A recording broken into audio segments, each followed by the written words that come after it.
Have you ever stopped to consider the startling similarities between gambling addiction, drug abuse, and struggles with weight?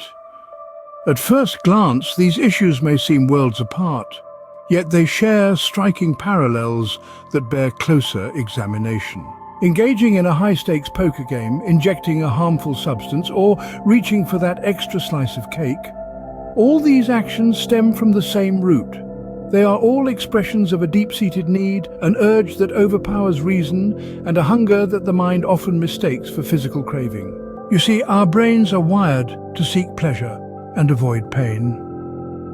This is a fundamental survival mechanism. However, when the sources of pleasure become destructive habits like gambling, drug abuse, or overeating, our survival instincts betray us.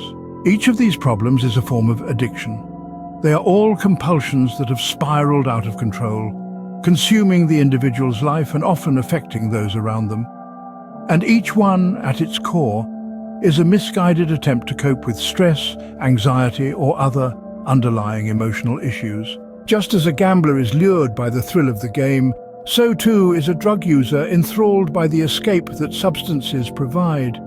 And for those battling weight issues, food can become a source of comfort, a refuge from the chaos of life.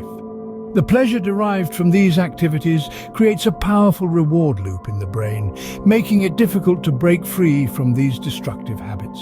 But here's the silver lining. Just as these issues share similarities, so too do their solutions. The same principles that can help someone quit gambling can also work for a drug user or a person striving to achieve a healthier weight. The first step is acknowledging the problem.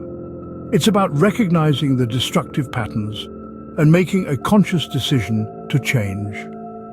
It's about realizing that these activities are not sources of genuine pleasure, but rather temporary escapes from pain.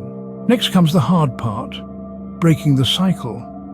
This requires a combination of professional help, personal determination, and support from loved ones. It often involves therapy, medication, and lifestyle changes. But most importantly, it requires a shift in mindset, a reprogramming of the brain's reward system. And then there's the role of support. The journey to recovery is not one to be walked alone. The support of family and friends is crucial in overcoming these issues. Their encouragement, understanding, and patience can make all the difference. So, whether it's the roll of the dice, the needle in the vein, or the fork on the plate, remember this: they are all battles against the same enemy. They are all struggles with the same dark force, addiction. But let's not forget that these battles can be won. Gambling, drug abuse, and weight problems are curable. With understanding, determination, and the right support, anyone can reclaim their life from these destructive habits. So if you or someone you know is battling these issues, remember, it's never too late to seek help. Because no matter how deeply entrenched these habits may seem, there is always a way out. There is always hope. And with hope comes the promise of a brighter, healthier, and happier tomorrow.